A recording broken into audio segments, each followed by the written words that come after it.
What do you guys want? That's not a question. That's a question. What do you guys want with the question mark? Duh, Rovin. I'm about to get my doctorate, so I mean, you listen to the doctor. You got to right? put the air question mark. Otherwise, it's just a statement. No, it's not. All right, you're going to start off with Yeah, I'm getting my doctorate. Hello, Dr. Kyle. Hey, it ain't official yet, but when it's official, y'all will only say that as my name. Just so you know, I will not respond to anything other than Dr.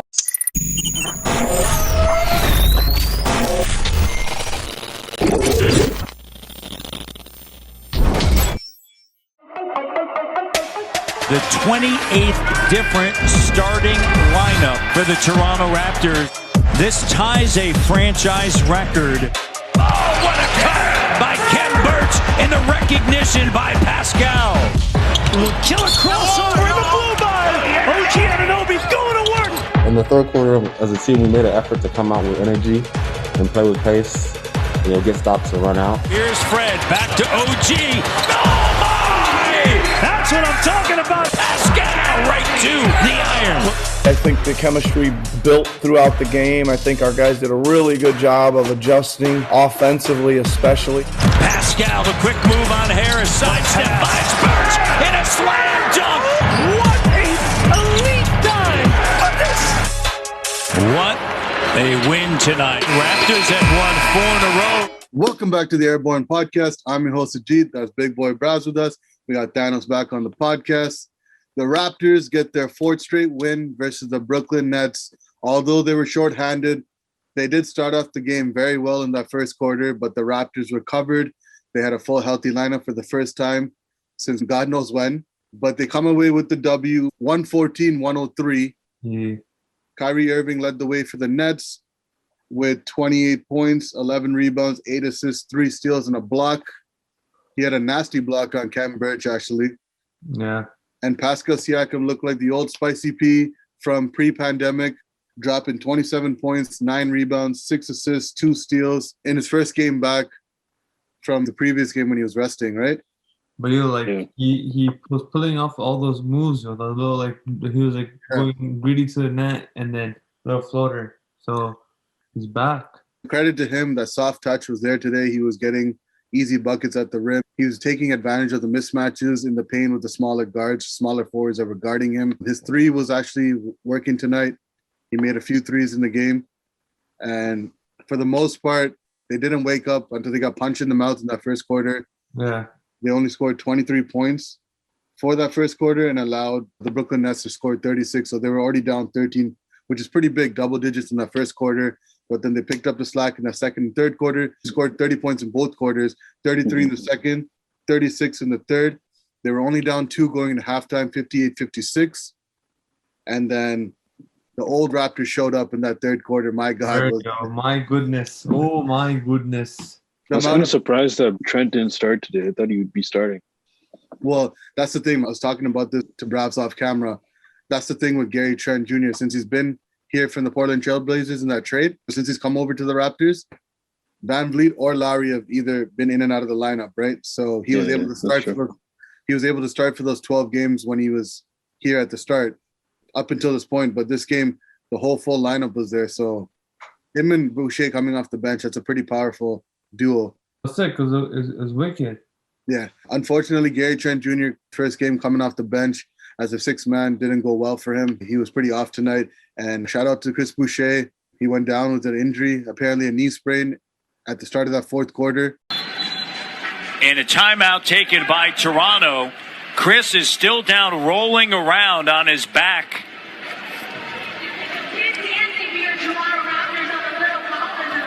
Being attended to. Oh, no. Scott McCullough there. And hopefully he's back. We have a few days to kind of rest before the New York game on Saturday afternoon. Where New York's killing it, eh? They're on, 7-game winning streak? Yeah. Oh. And the Raptors right now, with this little mini 4-game win streak that they've had, the most they've had since mid-February when they beat Milwaukee back-to-back, they beat Minnesota, and then they beat Philly. This is the first time they won 4 straight. And you know what it is? It's the Aaron Baines effect, yo. They got rid of him. Why they got rid of him? But he's quiet and boom. our only flaw really. When it came down to, we weren't able to get rebounds. You saw the offensive rebounds Cambridge and Gillespie were getting. You saw it from the get-go. Like in the first quarter, Cambridge got a few offensive rebounds. Like it led to second chance points, right? So I want to add to another point. Freddie G was wicked today, yo. You see all that hustle? Yo, he didn't give up, bro. He poked the ball and got the rebound. Yo, he blocked shots too, yeah. That's the fucking shit we block shots, yeah. Freddie Gillespie, though, with 5 blocks in this game, was a huge defensive presence for us when he got his minutes during this game. And there was one play where Kyle Lowry passed him a really fucked up pass, but Gillespie still somehow got it. Aaron Baines would have turned that ball over 10 times out of 10. Aaron Baines wouldn't know what to do with that ball if he got that. You know, unfortunately, Gillespie missed his shot, but the way he caught that ball, like he has huge hands. That's what I realized. Like every time he gets a rebound, he's always palming it with one hand and passing it to one of the guards. But Cambridge, he had another game. Together, I believe they had 12 points, 12 rebounds, and 6 blocks as a unit with about 4 assists, I believe. And that's what we need. When we have a full, healthy lineup, they don't need to do much. If they can give that to us on a daily basis, we'll take that every single night. 100%. Every single time. Yeah. And the Raptors guards at the beginning, Lowry and VanVleet, first games back after rest for a little bit. I mean, VanVleet obviously played the last game, but I feel like Larry killed it tonight. He literally stepped up. I don't know about the first half, but I've been seeing him shooting threes like you know, like how he shoots those pull-up threes. He was making those, and that's like vintage Larry, you know, like yeah. At one point, I was like, yo, like Larry looks like he's aging, but like, yo, he's pulling through. Yeah. VanVleet and Lowry, this is the first game they played. Actually, this is the first game VanVleet, Lowry, Pascal, and OG played together since March 29th. Jeez, that's a while. Yeah, it's almost been a month. Wow. But for the most part, the Raptors tonight, the guard, the backcourt play, they weren't there in that first quarter, but they picked it up in the second, third, and fourth. And they started off like 0 for 7, I believe, or 0 for 9. I can't remember the exact stat, but they were shitting bricks in the first quarter. And then Larry picked it up. Larry, you know, everyone always knows when he goes left and that 3-pointer is coming, he knows it's money. He's taking it. And those pull-up threes when he's in transition, like he had one that I thought was going to be a miss, but it went straight in. Yeah. Raptors, they started off shooting pretty poorly in the first quarter, but for the game, they ended off with shooting 43% from the field, 39 of 90. And they allowed the Brooklyn Nets to only shoot 40%, 36 of 91. Kyrie was nasty today. Yeah. Yo, like I forget sometimes how good he is, yo. He was nasty. His ball dribble, his passing, yo, it was nasty. Because I feel like the first 2 seasons he hasn't really been playing as much, right? Yeah, but yo, he's just like on point. He also, I mean, those 2 years with Boston, you know, the first year he was injured and he couldn't show himself or showcase in the playoffs. And then the second year, he was trying to find his chemistry with the young Jason Tatum, a young Jaylen Brown, Gordon Hayward, Al Horford, and it just didn't click. You know, that wasn't it. And with this team, you know, he was injured last year. He played amazing in the first half when he was there, but then was resting for the second half, especially after the COVID and the bubble and all that. Yeah. And then this season, with James Harden and Kevin Durant in and out of the lineup, Kyrie's been pretty much the most consistent player. He's been out too, but you know, when he's there, he's outperforming. And forget about the bullshit off the court, but this man knows how to put on a show when he's on the court. And that masterful handle that he's got, like second to none. That's probably one of the all-time greats, if not the greatest of all time when it comes to ball handling. And in the first quarter, he had 10 points, 7 assists. And because he's such a dynamic scorer, we forget how good he can be when it comes to passing. 100%. And he displayed that tonight, especially with the kind of lethal shooters he has. Like Joe Harris came out in that first quarter, banked like he had like 4 threes in that first quarter. I think him and Joe Harris together had 6 threes to start the game in that first quarter. Wait, Irving and Harris? Joe Harris, yeah. To start the game, they had 6 threes. Don't know what they ended off with. I'll let you get to that. No, they did. They ended off with 6 threes though. Okay, so they didn't make another 3 for the game. Yeah. In the second half, when we started that third quarter, I think the defensive assignment. Yeah, the defense kind of picked up after that. Like they stepped up. Like OG and stuff. Everyone played a huge part in that second half. They were doubling Kyrie a lot. OG was like the main defender on Kyrie, and Joe Harris was getting hounded by either VanVleet or Kyle Lowry, making sure he didn't get any. Speaking of OG, that dunk that he had, remember? You seen that? OG takes it away. Here's Fred. Back to OG. Sees a lane. Oh, my! OG right. Nobi, look at this right here. Come on in. Hello! 7-0 run. Nasty dunk stuff. That was a nasty dunk. Well, it was a whole transition, right? Like it was he got the steal or the block on Kyrie, and then VanVleet got the ball, passed it to OG for that one-handed dunk. It should have been an and one. Thank God he didn't get injured. But Yeah. there were a lot of transition points we got. We actually didn't win the rebounding tonight either, but we were only a -2 compared to normal days. I don't think rebounding would be a huge issue now, considering the fact that we have Glipsy and Khem Birch. Yeah. Well, but with those big bodies, we got. If you look at us, we look really big compared to the Brooklyn Nets tonight. Yeah. Like the length we have right now, especially with big bodies like Gillespie and Birch taking up the paint, boxing out some guys. Now guys like Utah, Chris Boucher can sneak in and get those boards as well, right? It helps them as well. Yeah, because I think Claxton was out today too, right? On, the Nets. Yeah, Claxton was out. Yeah. Blake Griffin was there for a bit. He had a nice, nasty spin move on Chris Boucher and then made him get his third foul and then hit the bench. The Raptors for the night, they started slow from beyond the arc, but they ended off with 18 threes out of 47 attempts for 38% from beyond the arc. They held the Brooklyn Nets to 13 3-pointers made out of 41 attempts for 32%. Basically, half of those came in that first quarter, and then the Raptors picked up the defense. As I mentioned, the Raptors were -2 in rebounds. Brooklyn had 50. The Raptors had 48 offensive rebounds. The Brooklyn Nets had 12. Raptors had 9, -3. Assists, the Raptors had 23. Brooklyn had 19, so the Raptors were +4. Steals, the Raptors had 7. Brooklyn Nets had 3. Raptors were +4. Raptors had 8 blocks. Brooklyn Nets had 6. Raptors were +2. Turnovers, Raptors only had 10 for the night. Brooklyn had 13, so the Raptors were +3 in turnovers.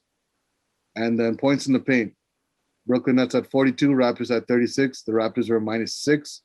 Second chance points, the Raptors had 13. Brooklyn Nets had 14. Raptors were -1. And fast break points tonight, the Raptors were +14. Raptors had 20. Brooklyn Nets only had 6. And then points off turnovers, Raptors and Brooklyn Nets both had 11 apiece. Biggest lead for Raptors for the game tonight was 18. Biggest lead for the Brooklyn Nets was 13. Personal fouls for the Raptors, 20. Brooklyn Nets had 17, so the Raptors are -3 in that category. And those were the team stats for the night. Bravs, do you have anything to say? No, overall it was good. Overall, it was good, man. Like, our biggest issue the past few games outside of this winning streak was defensive rebounding, offensive rebounding, and rebounding in general. And you noticed today that, we stepped up, right? So we no longer need to stress about the ideology of rebounding because it's coming, right? Yeah, it's not there 100% yet, but it's coming. You see the hustle of Freddie G. You see the hustle of Khem Birch. And then other players, like you said, if rebound is not obtained, the others will come in and help out. So it's huge, yo. It's huge. For the Raptors, like you mentioned, I want to go off your point. The rebounding, Aaron Baines couldn't get a rebound for his life. He couldn't hold the ball. His hands are too small to catch those hard passes that Lowry and VanVleet give. There was a nice dish that VanVleet had to OG, like a little through pass in through the middle on a fast break that led to a dunk. You can see the difference right now, and you notice it during the game, the amount of offensive rebounds and second chance points we're getting with Khem Birch and Gillespie on that offensive rebounding tip. You can see the offensive rebounds happening on a more frequent basis now, and it's a fresh sight to see based on how bad the season's been, how up and down the season's been. And seeing Baines on the bench is a breath of fresh air too, not gonna lie. And I'm gonna keep preaching that he stays on the bench and that our centers stay healthy, because right now I'm happy with the way the roster's built out. You could even see Rodney Hood, players like Rodney Hood, he didn't get minutes tonight. I don't know if he was injured or not, but he didn't get minutes tonight. And it doesn't look like he's going to get minutes based on how the rotation is right now, because we had a full 10-man lineup, if not 11 guys. Well, he has a right knee injury. He has a right knee tendonitis. And I mentioned this in the previous podcast, but this is a blessing in disguise for us, because the second unit got those starting minutes to get used to those tough situations. And I know it might be an adjustment for them to get those lower minutes, those tight minutes now because the starters are back. But they got all the experience they need to kind of make, they don't have to play as hard for as long now, for as many minutes. They can do that in short spurts now. And there's not that much pressure on them either, right? Exactly. Like you saw Malachi Flynn hit a big three today. Yuta Watanabe hit a big three today. Chris Boucher was getting nice passes from OG and finishing at the rim. Was Watson out today? I can't remember Watson. Yeah, Watson was out. Yeah. He had a left knee injury as well. Oh, okay, yeah. Yeah, Paul Watson and Rodney Hood were out tonight, I guess, from what you just said, right? Yeah. Surprised Brembry didn't play tonight either. It was surprising. Yeah. Yeah. I mean, that's what I'm saying. Like, we played what? We played Kem Birch, OG Anunoby, Fred VanVleet, Kyle Lowry, Pascal Siakam, Freddie Gillespie, Gary Trent Jr., Watanabe, Malachi Flynn, Chris Boucher. We played 10 guys. Yeah. Jeez. And Rodney Hood, Paul Watson, Bembry, Baines, Stanley Johnson did not play. Those are like their third string guys right now. Yeah. And with the Raptors, main guys, I already mentioned this earlier. Pascal Siakam, 37 minutes at 27 points, 9 rebounds, 6 assists, 10 of 19 from the field, 5 of 6 from the free throw line, 2 of 5 from the three-point line with 2 steals. Kyle Lowry in his return at 35 minutes, 14 points, 7 rebounds, 5 assists, 4 of 12 from the field, 3 of 4 from the free throw line, 3 of 9 from the three-point line. Fred VanVleet in 34 minutes at 17 points, 3 rebounds, 5 assists, 5 of 13 from the field, 2 of 2 from the free throw line, 5 of 10 from the three-point line with 1 steal. And OG Anunoby was the leading scorer for the most part of this game. He came out hot until Pascal came out at one point and just took over. I think Pascal had 8 points in that fourth quarter, but OG definitely showed out in that third quarter. For the game, OG Anunoby had 25 points, 3 rebounds, 1 assist, 8 of 14 from the field, 5 of 5 from the free throw line, 4 of 9 from the three-point line with 2 blocks, 4 turnovers in 34 minutes. Gary Trent Jr. unfortunately only got 14 minutes tonight. Wasn't really his best game. Didn't get as many minutes. Though. He's riding the bus. He didn't get as many minutes tonight. A little bit more than half of his minutes were cut for this game because all the starters were back. But in 14 minutes, he only had 5 rebounds, 4 assists, and 2 steals, 2 of 9 from the field, 1 of 5 from 3. Definitely one of the guys that are going to be on the bus tonight. Yeah, he's going to be on the bus for sure, but I don't feel like – I'm not really too worried about Gary Trent. I feel like – yeah, he'll come back. I feel like just based off like what the past 2 games, how well did he do last game? He took 25 attempts, right, last game? He had 23 points, I believe, in the last game. Yeah. If it wasn't for Chris Boucher, I think he had 23 points. Yeah. I mean, he needs to work on his shot selection a little more. Yeah. He can create a shot for sure. But the thing is, like, our young guys, Malachi Flynn, Gillespie, Gary Trent Jr., they're all still learning our system. They'll get better once they get a couple off seasons. Hopefully by next off season or this off season, they should get better. For sure. I think Gillespie's going to get better as we play more games. But like, look at him now. He looks like he's pretty comfortable, right? After getting his 10-day contract. Yeah, Gillespie's looking like a young Bismack Biyombo. People saying he looks like a Chris Bosh. He looks like Chris Bosh because of hair, but he's blocking shots like me. With no offense, though. Yeah, for sure. And he could develop a 3-point shot eventually. He's still raw, right? Yeah, for sure. Yeah. He's still young. Like, he can do it. A lot more work. Yeah, exactly.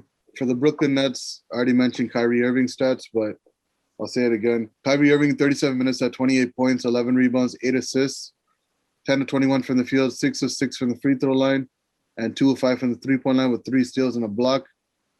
Bruce Brown, former Detroit Piston, Kyle Lowry's arch nemesis. 30 minutes at 21 points, 14 rebounds, and assists, 8 of 14 from the field, 3 of 4 from the free throw line, 2 of 4 from the three-point line with 1 block. Damn, that man, the shooting guard, grabbing 14 boards with 21 points. Jeez. He's only putting up those numbers because Harden and Thing are out, right? Yeah, they're both out with injury. I don't know how Brooklyn's going to be when the playoffs come around, but it's not looking good right now with at least 1 player or 2 players going out every time. Yeah. For sure. We won both games against the Brooklyn Nets. I know they weren't fully healthy on both games that we played them, but so far since last season, I think we're like, 10-0 or 10-1 against them, I believe, or something like that. Something crazy like that. DeAndre Jordan in 28 minutes at 7 points, 12 rebounds, 2 assists, 3 of 4 from the field, 1 of 2 from the free throw line, and 1 He did have some good plays, though, Jordan. Yeah. He had like a little tiny mini poster on Chris Boucher. Jordan sets the screen, rolls, and look at him go right through Chris Boucher. Yeah, little stop, stare down. Bruce Brown also gave him a sick alley-oop before the first half ended. He was hanging around on the rim like DeAndre Bembry, right? Yeah, for sure. Star player of the game. I'm going to have to go with, I will do co-star because both these guys, were out for a few games and then came back. But OG Anunoby and Pascal Siakam, well deserving of tonight's co-star player of the game. For sure. Yeah. So we're okay. Pascal Siakam, OG Anunoby. Pascal stepped up, so he's well deserved. Yeah. Same with OG. Spicy P and OG Oh My deserve the co-players. Oh my G. Oh my G, OG Oh My. So Pascal Siakam, OG Anunoby are co-star players of the game. People we're throwing under the bus for the night. We're gonna go with Gary Trent Jr. as one guy. Aaron Baines remains on that bus. Kyle Lowry and Fred VanVleet on this one because they weren't efficient tonight. That's fine. I think I can go with Lowry because of both VanVleet and Lowry. Oh, yeah, VanVleet did play last game too, right? Yeah, for sure. That's what I'm saying. That's what I'm saying. He got one game in and he's still rusty, and they're coming. The threes were there though. Well, threes were there. He shot 50%. Yeah. VanVleet shot 50% from the field, but his overall, I guess you can. Yeah, okay, fine. Lowry. Yeah. We'll go Lowry, Gary Trent Jr., and we'll go Chris Boucher. No, that's tight. Man just got injured right now. I was gonna say Aaron Baines. Aaron Baines is on the bus for sure. We don't have to mention Aaron Baines anymore. We already know he's on the bus. Fine. I know it's probably kind of disrespectful after Chris Boucher got injured to put him on that bus. So we'll go Gary Trent Jr., Kyle Lowry, Aaron Baines, and Stanley Johnson. 2 guys that played tonight, 2 guys that didn't play tonight. All right. Stanley Johnson. Yeah. I understand the minutes with Gary Trent only getting 14 minutes, but he got 9 attempts, so he should be able to make more attempts with 9 shots, right? Yeah. Rod Black, Sam Mitchell, Leo Rounds were on the post game. Post game, they were talking about how with the way the Raptors are playing, they're going to be a scary team if they do make it to the play-in tournament. They still got 4 or 5 guys from that championship core, and they'll give any team a run for their money. And the only team I'm worried about that could possibly take out the Raptors in a 1-game tournament like that is the Miami Heat. Mm-hmm. But I feel like any other team between that little, Chicago Bulls, I feel like if we have a full healthy lineup, we can take out the Chicago Bulls, we can take out the Washington Wizards, and we can take out the Atlanta Hawks with the full team too. And they're all the Hawks aren't in the play-in tournament though. But I'm just saying though, like. Oh, you're just saying. Oh no, now the play-in tournament right now it looks like Miami, Charlotte, Indiana, Washington. Yeah, Charlotte's gonna drop. I feel like Charlotte's gonna drop even lower. Yeah, until LaMelo comes back. LaMelo should be back soon. Shout out to Jaren Jackson Jr. I know he had nothing to do with the podcast, but he's back healthy again. Oh, is he back? Yeah, he's back. That's good. That's good for Memphis. That's good for Memphis. Start with a win last night. Jaren off the bounce to the cup and a reverse slam. Every time. They're trying to make the play-in tournament too, right? Yeah. They're in that tournament right now, but with Jaren Jackson, I think they could slide in. Unfortunately, they could have made the playoffs last year with a healthy team, but then he went down in the bubble with the meniscus tear, right? Yeah, I know. But yeah, the Raptors, they're going to be, going back and forth with the 7 to 10, spot in the playoff contention, play-in contention, whatever you want to call it. And Rod Black, Leo Rounds, Sam Mitchell were talking about how, we're watching the Chicago Bulls and Washington Wizards basically every single time. The Washington Wizards came away with the W against the Golden State Warriors tonight, so they're technically in 10th place, even though we beat them twice. Doesn't make any sense right now. I think it's because they're half a game above us. Yeah. Well, that's why. And Chicago Bulls, they would be above us if they had a better record because they have the season series against us right now. But looks like the one thing we could say is they were talking about how the tanking situation storyline should be out of the way now because of the fact that we got centers. But in my head, when I heard that, I'm like, how long did it take for us to get a fucking center? Yeah, I know. It took us forever, yo. It took us forever to literally get a center that got waived. Yeah, I know. And I feel like the tanking situation still could be possible because we have a hard schedule coming up after these next 2 games. Yeah, it's true. After the Knicks and the Cleveland Cavaliers, I believe we have Denver, we have the Clippers and Lakers, and that's going to be a tough schedule. Anthony Davis is coming back, I think, next game, right? Yeah, I think so. Yeah. But, yeah, I mean, I think it doesn't look like we're going to get a top pick. We might get a top 10 if we get lucky, but I heard even if we're in the play-in tournament, I don't know if you saw it on Bleacher Report, but you know where the community thing is, the post? They were talking about how like we could still get a lottery pick if we're in the play-in tournament. Oh yeah, maybe the way we fall in, I don't know. Like I think if we lose, like I don't know, I still have to look into that, but that's what I heard. That's what I saw. I mean, at this point, if we do get into the play-in tournament, I hope we get all the way into the playoffs and make it. Yeah. Because if we can't do anything, if we just get in the play-in tournament and we lose, I'd rather it's just a waste. Yeah, I'd rather just tank the rest of the season and get like a top 8 pick or something like that. Or even if we can get a top 5, I'll be down for that. You know, that's all. Yeah, that's what I think. That's for sure. But yeah, the Raptors have another 2 games coming up. Saturday afternoon, they have the New York Knicks. Monday night, they got the Cleveland Cavaliers. They can get these 2 Ws, they bring it up to a 6-game winning streak. And then we'll see what happens from there. But Kyle Lowry said post-game that he's very, very healthy. These guys, the starters, they got a lot of rest. That fine was worth it. If they can finish strong, you know, I'm in for the ride now because I was happy to see a full lineup tonight. 100%. Fuck the tanking. Any final thoughts before we wrap up this podcast? Let's keep grinding. The Knicks are the real deal. Word. If you got them in a 7-game series, I promise you'll beat them. We'll slap up Julius Randle. If Pascal could play like tonight, we could slap up Julius Randle. He can. Yeah, for sure. He Yeah, can by for himself. sure. Yeah. Well, that's going to do it for this podcast. Appreciate everyone for tuning in and checking it out.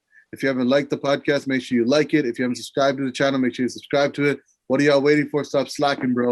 And we'll be back with another post-game video right after the New York Knicks game, Saturday afternoon. But till then, stay blessed, stay woke, and please stay safe. Peace!